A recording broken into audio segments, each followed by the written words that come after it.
Hello and welcome to another edition of Redleg Roundtable. And for this edition, I'm really thrilled to bring on someone who I learned about during the pandemic, and he's going to learn from me here in a moment just how late I was to get on into the party of the Pop Fly Pop Shop. Daniel Jacob Horine, thank you so much for taking the time to sit down with me. I appreciate it. Hi, Seth. Thanks for having me. Well, hey, your bio describes you as a young artist when you were growing up. It even describes bouts of homelessness growing up and things like that. I'd like you to tell me a little bit about where your artistic flair came from and how did you latch on to two things, baseball and comic books? Well, the artistic bent has always been there. I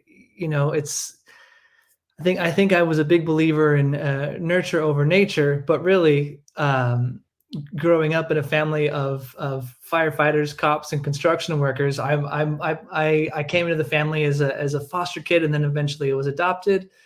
But I brought that artistic bent with me, and so while there were not a lot of creatives in the family, that still came with me, and I don't remember a time not creating. Just ever since I was a kid, or even a boy, a baby, I just would be drawn to creating. And in terms of baseball and comics, for me, there's a golden age right around 10 years old. It's kind of this, you're a big boy at that time, but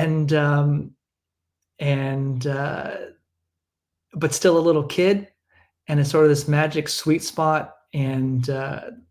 And when I was 10, that was the two spheres of my world. The Venn diagram was just baseball and comic books. Sure. My father took me to Dodger games growing up. Those are my first games, my first baseball memories, and just in that golden age of around 10-ish. And then when my father passed in 2020, there's a lot of self-reflection that goes on, and as being a father myself of a young boy, I kind of think I go back and think about the my childhood and how I was raised, and all that self-reflection that baseball and comics kind of rose to the surface again as things I loved when I was young, and kind of Pop Fly was born from those moments of just kind of dealing with that grief and reflection. Okay, for those that don't know, that follow our podcast, this is the type of the thing we're talking about. We're going to go into all of it. So Daniel has created they are covers. They're not comic books. Right. You make sure to let people know that. Yeah. That here. You make sure to let people know that it's artwork, but it connects a comic book look and feel with.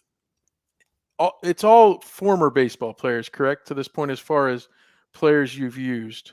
There's been a couple, like literally a couple. I think Mike Trout and Vladimir Guerrero Jr. Okay, you did do Trout. You're right. Yeah, but the vast majority are retired folks. Okay, so those prints, and they come out, and since that 2020, we'll set the parameters with how it works, right?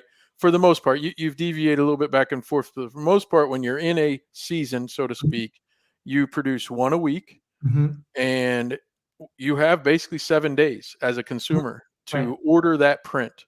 And then once those 7 days are over, and again, you deviate from that for a little bit, but once those 7 days are over, it's gone. You can't order it again. That presents some challenges to those of us who were 2 weeks late to the Eric Davis print. But and we'll talk about that a little bit in a moment. But does that dip into more of like the artist's world, I guess, on kind of the way you've chosen to do that? And I guess it makes it more maybe hard to come by, right? If the number is limited to a week's worth. How did you decide how to do that? It's funny. I'll give an explanation, then I'll just give you the scenario. We'll start with the scenario. I was in this room right here during the pandemic, and I had done a piece of art, Will Clark, and it was just probably and within 5 minutes, I thought, I'll put it out there for a week and see what happens, and I'll call it Pop Fly, and I'll make it available for a week. That's it. And that became the whole model for the last 4 years. But I think a little bit of the thought behind it, I think, is partly experimental. I think partly seeing what Topps was doing with their most recent projects, their artist projects, and their Topps Now thing. It was the first time I think I had seen an art project that was on a time limit.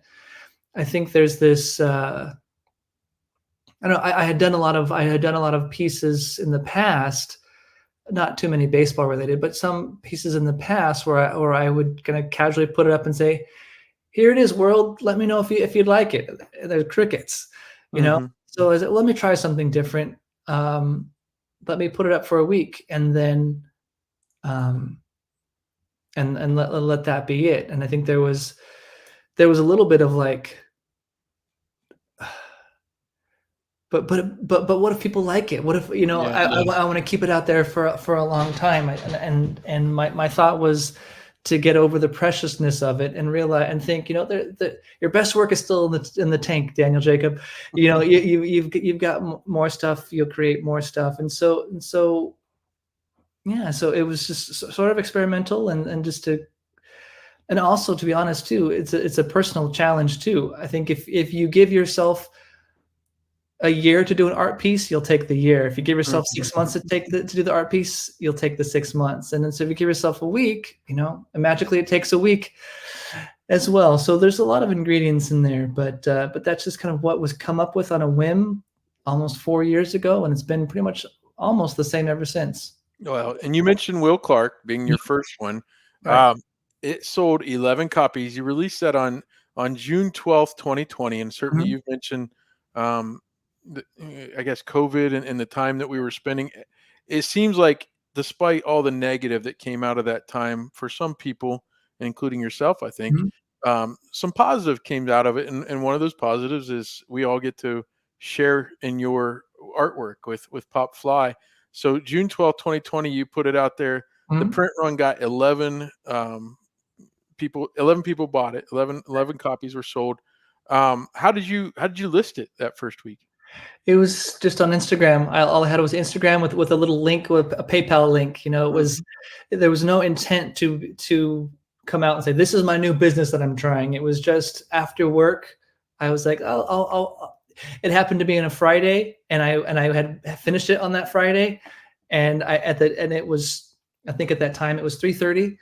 And so that became my launch time when I finished it on the day I finished it. So there was not a lot of intention behind it, just kind of, oh, here it is, ready, and put it out there on Instagram. Okay, so people can go to popflypopshop.com, I believe is the web address. Correct. And they can see the retired prints and go back even to the beginning. I'm fortunate enough, I got the checklist that you sent out in a PDF form. That's a really cool thing to look at, and that's what I'm looking at now. So you went from there to Hammer and Hank Aaron, 13 prints, Nails, Lenny Dykstra had 15, and then the fourth one had Dale Murphy, Power Alley, and it shows Dale Murphy almost looking like he's holding a lightsaber of sorts. But that sold 162. What happened there? I guess I know you've got an affinity for Dale Murphy and kind of a connection to him now.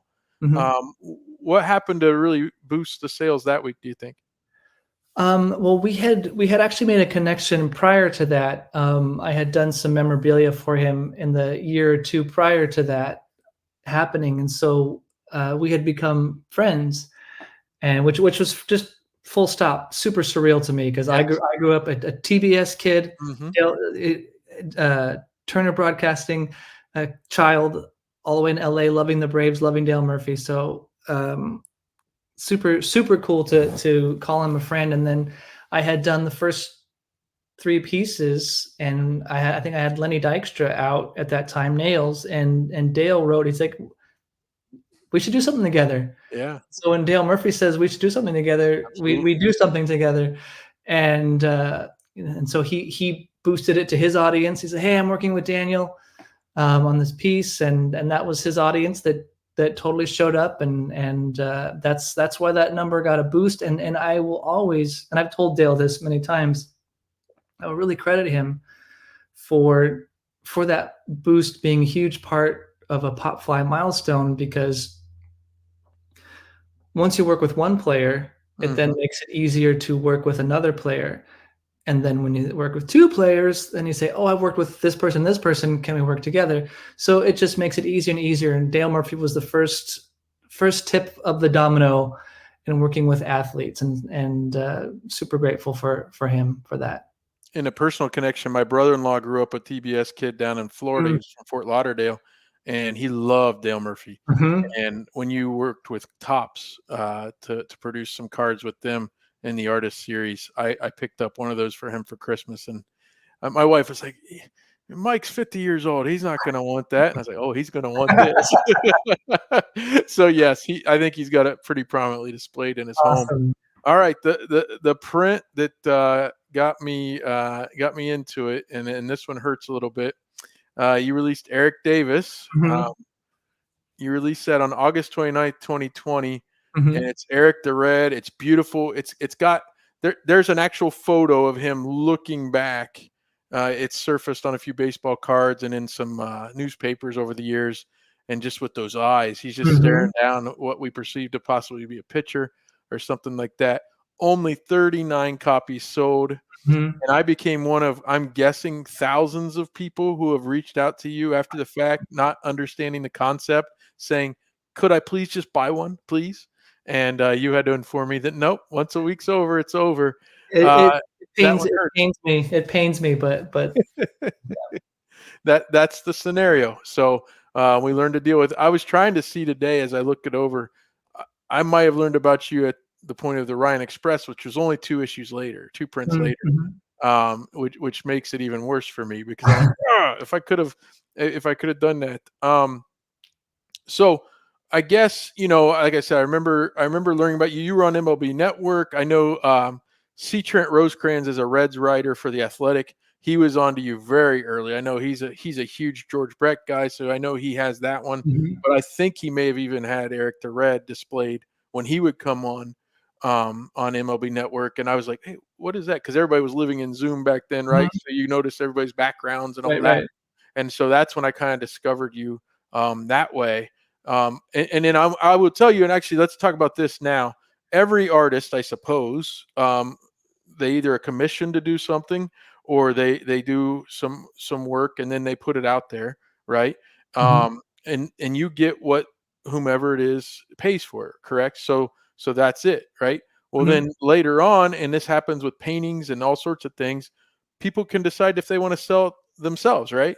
And so that there is a whole community. I mean, you can go to eBay, you can see your prints there. There's a whole community on Facebook, which you and your wife kind of facilitate a little bit, and people go back and forth. Hey, I'm having a hard time right now. I need to sell a print or two, and they put it on there. My experience with that was I did an In Search of Eric Davis, pretty early on, and somebody came to me probably in 2021 and said, I'll sell it to you for $500. And I was like, my wife would kill me if I spent $500 on that. And so I didn't do it. And now, lo and behold, I mean, they're $2,500. What is the artist? What do you think about when you see that, when you see folks making more money than they put into it when they bought it from you? I think it's great. I think it's great. I think people in the beginning were very nervous about doing that in front of me. Yeah. Like that I'm gonna be sad, No, I think it's absolutely great. And it's sort of, that was part of my vision for this, that group is there. So to connect people to do exactly that. And I think, again, starting this project on a whim, I've begun to, now I'm 160 plus releases in. I began to see I feel it's an important project. I don't want to speak too highly of it, but I feel it's an important project. It's hanging in the Hall of Fame, and then that's a huge honor. And I'm blessed by that. And folks willing to part with their hard-earned money, on a piece of something that I created, that that's very meaningful to me. You know, it's not like, did I get the money or did I not? No, not at all. It's by people, you know, taking immense value and pride and passion about your work as an artist. Like that's what's really meaningful.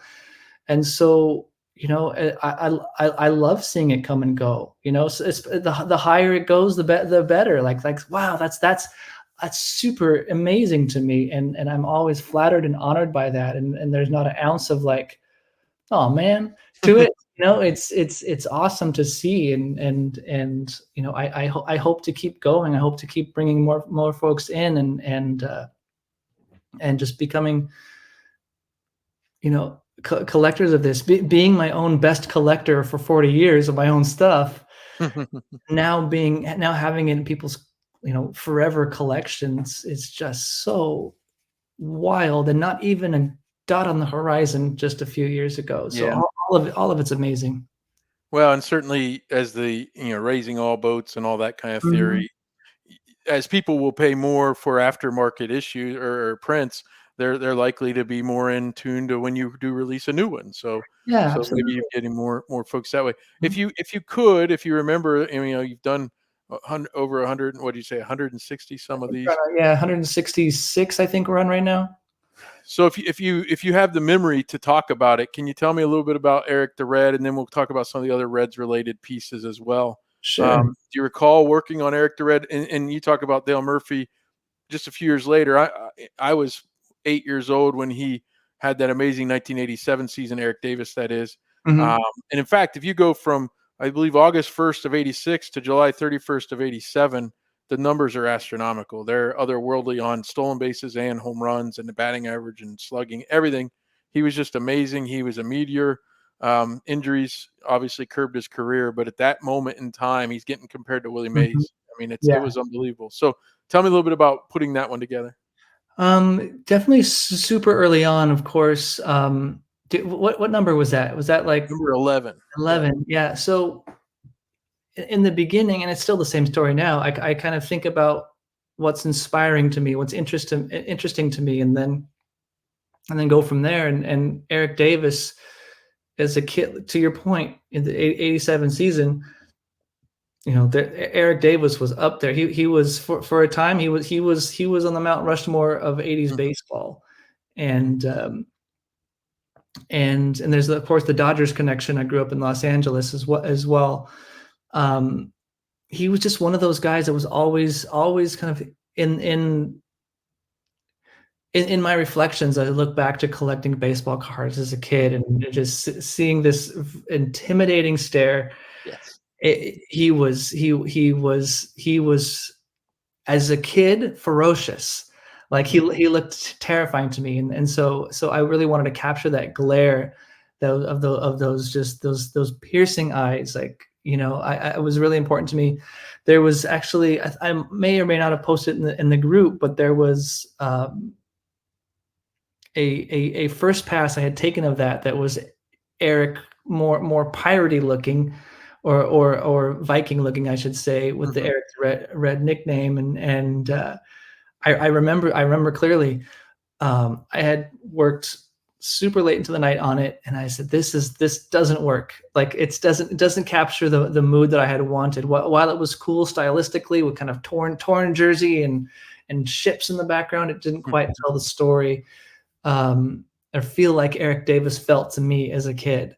And so, you know, at the 11th hour, started over again with a piece that ended up on the print, and much more happier with how that one came out. Maybe we'll go back again with doing Eric the Red Part Okay. 2 with Eric Davis next time. You And can put me in the first in line on that one if you all do. right, let's do it. Well, and you'd say he was intimidating because he was. The man had only a 26-inch waist. He was Wow. the he was very of what NFL people might call a twitchy athlete. I mean, he was incredible, but he had 26 home runs and 80 steals in 86. He had 37 homers and over 50 steals, I believe, in 87. He didn't hit a home run the whole month of September. He would have beaten Jose Canseco to 40-40 because he was at 37 before September 1st. Mhm. And the next year, Jose Canseco hit 40-40 and certainly took back in the 80s, that was a huge thing, right? 30-30 and 40-40, showing you could do both. All right. So the next print that was Reds related that you released was the Big Yes. Red Machine. I'm getting a glare here, there. That's a little better. It's got the grade 8, which is the position players on it. And it's got this machine, and I like the picture. Those are Dodgers players. That I'm sorry, Jacob, or Daniel. I'm a Reds fan, and in the 70s and 80s, the Dodgers were the hated rival. I like the picture that machine is knocking over Dodgers players along the way. Talk about that one, and certainly I've seen on the community. There's been folks who have gotten all 8 men in Joe Morgan before he passed to autograph that. So that is pretty cool. Yeah, it is cool. It's amazing. I think the Big Red Machine is a great example of how I like to look at this project or baseball art in general, and what I think and hope kind of makes me different is to challenge what baseball art can be. There's very little baseball on that piece. It's a big robot, and what I love doing, and I do this often with my conceptual pieces like that, I would consider definitely a conceptual piece, is learn as much as I can about a subject, kind of get immersed in it, and then delete all that and start over again with what would I think the Big Red Machine be if I had no context as to what it was. And so yeah, I don't actually delete it, of course, but I start from zero again. Okay, Big Red Machine. It's an assembly of these 8 players. Okay, kind of like a Voltron type thing, where they come together to make one giant unit.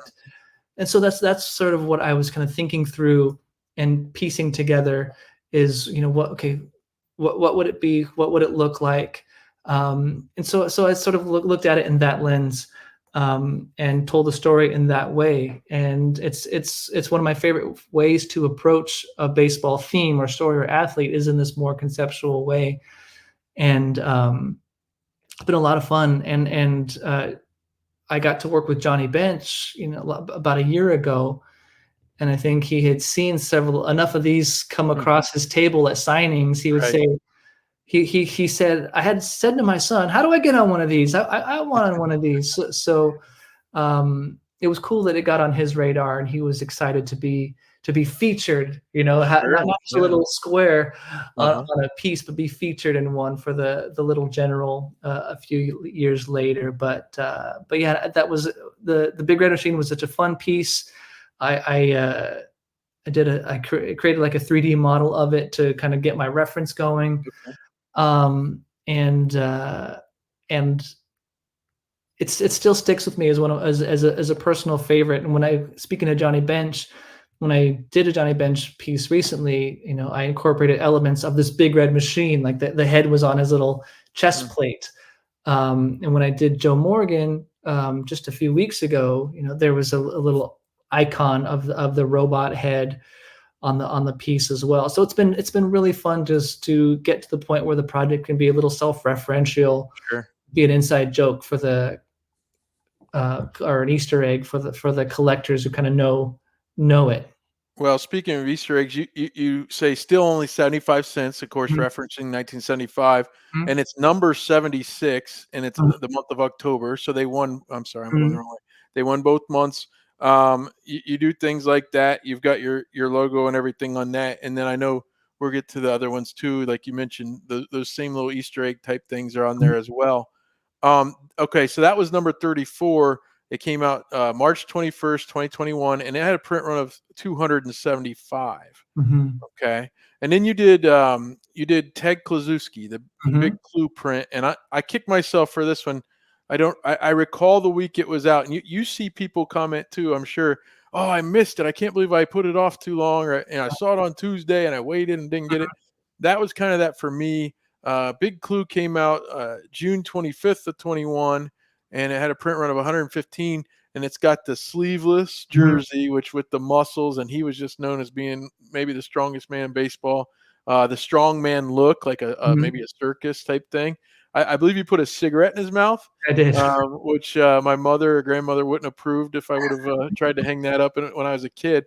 Of course, 54 cents was what you put up in the corner. Of course, he had a great year in 1954. What do you remember about that one? Because that's a guy you and we didn't get to see him play. I really enjoyed that one as well. It's pretty simple, and I let kind of Ted's physique do the talking there. One thing that I like to do, and I did it in that print, I like to, whenever possible, use complementary or opposite colors in my pieces than the team colors, and Ted was a great example of that. The complementary color of red is green, and so if you see this piece in a collection in your man cave of red stuff, Mhm. you'll see like what is this vibrant green thing sticking out there? And so it's meant to kind of draw your eye in a larger collection, and not every print does this, but it's something I do when I can. I do like to storytell with my pieces as well. I do remember some of the taglines being about, being too big for the pages, and there's a rip in one of the top corners to be Mhm. like, it's like like the story is busting out the cover. The cover can't even hold it, sort of making it. How did my old boss say? You feel it more than you see it. Yeah. You kind of get that feeling of just it's popping out of whatever container that it's in. So kind of an allusion to his big sleeveless muscly jersey there. No doubt, no doubt. Um, Very soon after that, and it's Reds tangent here, or Mhm. extended, the World Series waving at fair piece with Carlton Fisk. Um, that one's funny because as a lot of Reds fans, and I wasn't alive in 1975, but certainly we have fond memories of even myself being a huge baseball guy, reading about the Big Red Machine and things like that. The joke always has been, Johnny Bench tells it all the time. Well, everybody in the world except for in Cincinnati thinks that won the World Series because that Yeah. was Game 6, and the Uh-huh. Reds going on to win Game 7. That's a beautiful print, though, and obviously the iconic waving Mhm. it fair. But I like how they always tell a story about how it was actually like a rat or something ran over the cameraman. Like that's why he didn't shift. Oh, Like, uh-huh. and so it actually kept Carlton Fisk in the frame. And video production, they didn't always do that back then. Mhm. So there's all these stories of whether they're true or not, I don't know. But we get to see him wave it fair. Well, you came from basically the backstop point of Mhm. view for the artwork, and that's something certainly you don't see that side of it. Mhm. But it's beautiful. It's like a lightning bolt coming off his bat, and he's just waving it, and Mhm. boy, just beautiful. Certainly that's an iconic baseball moment. Awesome. Yeah, that was a lot of fun, and Johnny Bench also Yep, signs some of those as well now and then. sure, absolutely. David Justice is a Cincinnati area native. You did one of him, but Mhm. he was not a Red, of course. And then we get down to season 5, and I've got it here. You did Pete Rose, Charlie Hustle, Uh-huh. and certainly he's made for a comic book, I guess, It right? is. This is Charlie Hustle here, and the joke amongst a lot of Reds fans is, because you started around that time, maybe a little bit before, you worked with some of the athletes and were able to say, hey, if Mhm. you want to buy this with an autograph, that's an Mhm. option, and folks could get Pete Rose to sign this like straight from you then to Right, the consumer. right. The joke among Reds fans is, if you get something with Pete Rose on it that's not autographed, it's actually more rare. Great. Because when he was breaking the hits record and all those things, he was Yeah. basically wearing 10 jerseys a game and using every bat he could and then signing it and selling it. And of course, everybody knows now he hangs out in Las Vegas Yeah. to sell photographs. But Pete Rose, certainly, again, if you and I are the age we are, Mhm. we didn't necessarily see him in his prime, but certainly we heard our parents talk about him, our grandparents, right? I mean, it's just, he was iconic in the 70s, certainly. 100%. What about that one? Obviously, the head first slide is what Uh, comes to people's mind, right? I mean, yeah, when you put that yeah. one together. Yeah, I definitely will. It's based on we've all seen that photograph of him hovering over the air, Mhm. starting in the third, and I thought that was such a great starting point for a piece about a superhero, because he literally looks like he's flying through the air. You don't even need any context of like sliding in the third. It's just he's just head first diving into the action, and that piece. Um, some pieces I have to work all week for. I'm fighting it, kind of like the Eric the Red one, the first one. It just wasn't what it needed to be, and I'm fighting the piece all week, and it's a struggle. And other pieces just fall out, fully formed. And I had done a couple sketches of Charlie Hustle to show to Pete, and some more interesting, but gravitated to that one right away, and it just sort of all came together without much struggle. It sort of just made itself, and really happy with how it came out. And like, even though we miss Pete in his prime, he's still the guy. I don't. Oh, yeah. And it was just such an honor to do that piece, and not only was it Pete Rose, it was Pete Rose, and it came out really good. So I was happy on all fronts. Well, your print run on that one was 808, which I believe at the time was the high. I think so. It's been surpassed since then, and I did deviate from my Reds buying. I bought the Michael Jordan baseball print. You do the Jumpman pose perfectly in a baseball uniform. That one had a print run of 992. So that one was Michael. You tapped into another market, another stratosphere when you decided to do Michael Jordan. That was really cool. And then you mentioned the Johnny Bench one, and he had the nickname the Little General, and you really leaned in on that one, didn't you? And how much you mentioned you collaborated with him? How much did Johnny kind of help dictate, maybe, or did he kind of give you, hey, the thumbs up when you came with an idea? How'd that one work? It was more like a thumbs up to an idea. I think I wanted to use the Little General nickname. Sometimes I'll use their actual names, and sometimes I'll go on a nickname, and but the Little General really lent itself to it was available visually. It wasn't a really conceptual thing that I had to like dig for, and so he was up for that, and I did several sketches of that, and he was all over it. So some athletes I have to sort of bring along with me on the journey, because they're used to seeing themselves doing what they do, being, throwing a pitch or batting at a ball. Like, that's how they've seen themselves a million times. So to see themselves in another light like this, like the Little General and several other athletes, it was a kind of challenge to get them there, to say this might be a very new way to see yourself, but I think it's compelling. Johnny was on board right away. He loved it. Other athletes I've collaborated with, it's a journey to get there, but yeah, Johnny was great, and we got to interview him and talk with him about a year ago, and when we were talking, he called me 3-name guy, because Daniel Jacob Horine. Yeah. And I was, oh my gosh, Johnny just gave me a nickname, and I was like, maybe this will catch on. Maybe my name is 3-name guy, and I can say that Johnny Bench gave me a nickname. Didn't catch on, but in that moment, I was like, I took a mental snapshot of, oh my gosh, Johnny Bench just called me a name. I'll take it. That's awesome. Yeah.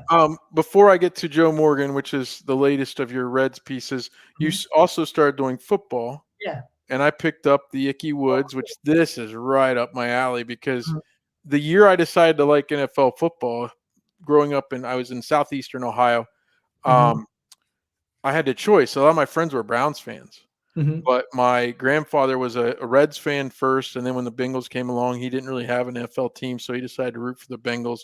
And he said, well, I'm a Bengals fan. He got me from the Hall of Fame a pennant, with the Bengals on it, and the spring of '88. And I was like, I don't know. I don't know who I like yet, Grandpa. And the Bengals go on to start the season 5-0, go on to the Super Bowl. Icky Woods was a rookie. The Icky Shuffle was born. And when you did that one, I was like, here, take my money. I want the Icky Shuffle one. And certainly at the time you brought it out, it was around the time the Bengals kind of reestablished themselves with Joe Burrow and company and things like that. So the football stuff is really cool too. People should check that out as well. Now, so I wanted to I've already opened this. I bought Joe Morgan, and you take what, about maybe what is it, about 3 to 5 weeks sometimes after an order, or maybe even longer. 40 to 60 days is our window. Always shoot for earlier, but there's a lot of moving pieces. So sure, 40 to 60 days, yeah. Well, this one came with a pack of Donruss. That was cool. A nice touch. You include a ticket, Mhm. a pop fly ticket, and when the package gets dropped off, I need to get outside and get that right away. It's Mhm. cool because you've got your pop fly logo on the inside, and it has a nice little piece of tape there.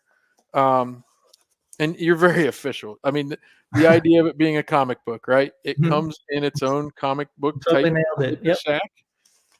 And this one is Joe Morgan, and it is beautiful. Awesome. Um, that's more recent for you. So if you could take me through, and of course he passed, um, so he's not with us, but take us through a little bit of the process of putting that one together. Yeah, that one I like to find the things that make each athlete special and unique, and that one is more of a hero piece. It's kind of Mhm. less conceptual. It's got George. It's got Joe as you're used to seeing him. With classic poses and stuff. But his famous stance with his chicken wing. I really wanted to accentuate that. Like, he was obviously a great ball player, but like that was a cool little quirk that you can kind of, if you're working in a comic book motif, it's a little it's a fun element that made him special, made him unique than any other player kind of really did. And so, if you were to think about it, like, I mean, maybe that was the source of his power. Mhm. Um, Shazam has to say Shazam to turn into his thing, and maybe that's his version of Go Go Gadget, There is you go. just flapping his wing to get the power. So it's fun, and to kind of think in those terms. And the little Joe one was particularly fond of that one too, because I'm while these things aren't necessarily, these aren't one for one. I'm trying to make it exactly like it was when it came out. I do like it when it could maybe feel and look authentic, and maybe trick some people that might see it on someone else's wall. Say, I didn't get that when I was a kid. When did that come out? And so that one really felt right. It felt like a Sure. comic book from the 70s, and it just, yeah, it felt good. And when I completed it, it was like, yeah, that's exactly what it should be, is what it was. So I was really happy with that one. When you talk about contrasting colors, you've got the blue at the top, and it's Mhm. the Reds, but even there's like a shadow maybe over it. It's his home uniform here Mhm. on the front, but it's almost like a shadow on Yes. it. The colors are just beautiful, and the idea of Little Joe. I heard you talking to Jamie about superheroes and comic books. Jamie Moyer, you spoke to earlier today. Little Joe, what's better for the smaller? I'm 5'9", right? I mean, who do we root for? Do we root for Steph Curry? Do we root for the 7-foot guy? Joe Morgan was only about 5'8", and he won back-to-back MVPs while winning the World Series. I Mhm. mean, I think of Altuve, right, for the Mhm. Astros, Dustin Pedroia when he was with the Red Sox. The Reds have a guy named Matt McLean. He went to UCLA. He currently is actually out with having shoulder surgery, but he came up last year and just wowed everybody at 5'9" with Mhm. power and quickness and all that. Talk about that a little bit. The kind of diametrically opposed. You wouldn't think of Little being superhero esque, but Mhm. Joe Morgan was that, wasn't he? True, and there's plenty of superheroes who are known for their size. That and kind of to the point we were talking about with Jamie Moyer, taking that which you, the kind of the hand that you've been dealt. Maybe Mhm. maybe you're not a power thrower or a power batter. Um, taking what you are good at, and then maximizing that, and kind of banking on that. That's something that Jamie Moyer was really good. That's something was good at, and Joe Morgan as well. And this whole project is really, it's very baseball positive, baseball elevating. And I'm not really, I don't really want to make a joke like, oh, little Joe, and Mhm. and I want to make him feel like he felt to us as kids. So granted, you Right. and I probably didn't grow up with him in He was his on heyday. ESPN every Sunday night, though. Yeah, yeah, in his heyday, in his prime. But even though you and I didn't, many did. And regardless of however tall he was a superhero to the kids watching him. And that's really what I want to create and put forth. Is I'm not creating guys how they were. I'm trying to create guys how they felt. and even Jim Wynn, Little Toy Cannon was the nickname, but he's on the cover. He doesn't look little on the cover. He's like he's batting, and he's got these big kind of cannon wheels on, and there's huge explosions, but no part of that feels anything but large and superhero like, and that's what I really aim for here is just elevating the players, the game, and I love the game, and I want it to look good. I want to make it look good. Well, I think this is, as far as the Reds go, of the ones you've done, I think this is the best one yet. I love the artwork. You're right. It captures a comic book feel, maybe more than the other ones. I love them all, but this one, I'm telling you, I really enjoy.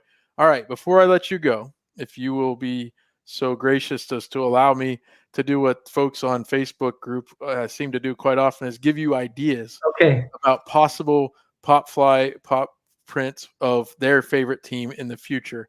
The one I've suggested publicly, and you may have seen before, is the Nasty Boys. Charlton, Dibble, and Myers. The saying, my grandfather, and I don't even know where he heard it, he said, Charlton, Dibble, and Myers, we put out the fires. All right. And there's an iconic poster you can find on Google of the three of them just looking totally nasty, right? And the funny thing is, when I've talked to players from that era, they say, and they were all crazy, like I remember the stories. If you watch, it's on YouTube also, the 1990 Wire to Wire Reds video of like them winning the World Series. Like Randy Myers brought a grenade that had been deactivated, but he brought a grenade in the clubhouse in spring training. He tased Lou Piniella. The stuff that these guys did. And of course, Dibble, if you watch him, he threw and hit Tim Tuffle in the back one time, and the ball looked like it just stuck in Tim Tuffle's back for like what felt like forever, right? It was literally probably half a second or less, but it was like, my goodness, he could have killed that guy. Wow. So the Nasty Boys was the one. The other one, and if you want to wait till he retires officially, that'd be fine, but Joey Votto. I'm in line already for the Joey Votto print. I don't know if you saw when he came on Intentional Talk on MLB Network one time wearing the Canadian Surge outfit, the kind of the Mountie uniform, and he talked about his horse named Nibbles and things like that. He was amazing. Or he taunted Phillies and Cubs fans, by not giving them balls. He'd act like he'd throw it, and then he'd not, and stuff like that. He was the ultimate villain at times, but he was hilarious at other times. The 1869 Red Stockings, the first professional team, Harry Wright with the big handlebar mustache. Certainly he was their best player. Adam Dunn, the guy hit home runs, and we always said he was country strong. Like he was already 6'6" and just a big lumbering guy when he got there. And a couple managers, Sparky Anderson, Lou Piniella. Certainly if you did another Big Red Machine angle, Sparky was known as Captain Hook. He would come and get pitchers out well before his time. Like he would do that. And then of course Lou brought the World Series home in 90. Of course, Frank Robinson got traded to the Orioles when they said he was an old 30. And he goes on to win MVP and Triple Crown in Baltimore after being so great for the Reds. Sounds like the Jamie Moyer story. Yeah, it does. Paul O'Neill kicking the ball from the outfield. He played for the Reds initially. He's from Columbus, Ohio, so local boy makes good around here. His baseball reference page actually lists him: throws left, bats left, kicks left. Because he had that one time when the ball got in front of him and all he could do is kick it into the first baseman to save a run. And then Barry Larkin, in our era, Barry Larkin was the consummate pro, played for the same team his whole career, and went on to Cooperstown as well. So those are just some Reds ideas that maybe you could think about. And I love it. And I'm going to say, growing up, Chris Sabo, like, oh yeah, Spuds McKenzie, absolutely. He was one of the dudes. Just 1988 Rookie of the Year, made the All-Star team, and was on the World Series team in 90. I think he actually led the Reds in home runs in 1990. And was very key. If Jose Rio didn't win the MVP of the World Series, Sabo probably could have. Yeah, that's huge too. His daughter's actually on the pregame show here for the Reds, so that's pretty neat. Yeah, just amazing stuff. Go ahead. No, I was gonna say, yeah, I am dying to do a Nasty Boys in Oh, particular, that'd be so nice. but I wanna. It's such a difficult thing. So many moving parts to pop fly, and it's just my wife and I. There's no team. Yes. It's just my wife and I, and so it's like all the moving parts to get 3 athletes on board at the same time. Right. Everything else is rough, but I'm holding out. I want to get all 3 guys on there. I would love to do like a triple autograph. That would be so much fun. I have reached out to Charlton through he does fishing and hunting charter services down in Texas. Mhm. I have not heard back from him. I've Mm. tried to reach out to Rob Dibble, and I haven't even efforted to find Randy Myers. I don't know where he might be on a different planet for all I know at this point. But I've tried to get them maybe to come on my show as well. So you're right. That's a lot of moving parts. And if you do something like that, you'd like to have maybe the collaboration. Mhm. Certainly, like the Reds Hall of Fame, the Reds are known to have, and I say this, I'm a Reds fan, but you hear, and I've been to all but 6 of the major league cities or teams stadiums over the years, and the Reds Team Hall of Fame is really nice and well curated. And I would venture to say if you got a hold of one of the people there at the Reds Hall of Fame, they probably could connect you with who you're looking for there on the Nasty Boys. They were so iconic, and it was such an amazing year. All right, well, go ahead and share with my viewers and listeners how they can get into the Pop Fly community. Sure. Well, every week on popflypopshop.com, we do a new release. New releases drop every Sunday at 3 p.m. Pacific, 6 p.m. Eastern. On the site, you can sign up for the newsletter, and SMSs, so you'll get reminders every week as to what's there, when it's going to retire. And the best kept secret on the internet is the Popfly collecting community on Facebook. And so it's a private group. You're gonna have to dig for it, but lovely collection of some of the most fantastic folks I've run across on the internet. And the internet's not known for having fantastic folks. So I'm very, very glad and honored to have such fine folks in the Popfly collecting community. And if you would, you're doing an event for the second time, I believe, out at the Field of Dreams. I am. Yeah. Last year we did our first Popfly event, Popfly at the Field of Dreams. For two days, we went to the iconic movie site in Dyersville, Iowa. And it was our first time doing any sort of event. So I guess we started big. Yeah. And it was a blast and absolutely unforgettable time. And this year we're doing the same thing, going out to Iowa this August, and this time we're partnering with Dale Murphy. Speaking of TBS, but partnering with Dale Murphy and Dale Murphy and the Popfly Pop Shop at the Field of Dreams. And so here's your chance to play catch with the former MLB player. And I think there's 1, possibly 2 tickets left. But again, it's on popflypopshop.com. But it's just about sold out. That's going to be a great event, and congratulations on all your success. And thank you actually for providing us, especially in that kind of darker time of 2020 and 2021.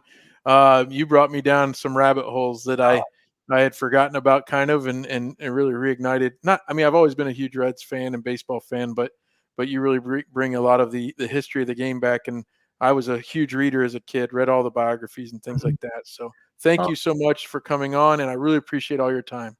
Thank you so much. And just to respond to that real quick, I enjoy this too. I don't come to this project as a baseball expert. I'm learning too as I go. Yeah. And so these athletes that I feature, I'm researching all week long too. I'm fascinated by these stories that I'm hearing sometimes for the first time. Like I didn't know Ted Kluszewski before I had done this project, and I'm just finding these fascinating stories and narratives, and realizing that baseball is full of heroes and villains and good guys and bad guys and underdogs and overthrows, and baseball really is just a long 100-200 year soap opera with a revolving cast of characters. And it's just so fun to look at it that way and tell these stories that I'm enjoying just as much as anyone else out there that might be learning about these guys for the first time or learning together. Well, the 3-name guy, I really appreciate you coming on, and I'm going to cut to the outro here, but thanks so much, and maybe we can chat off air for just a second.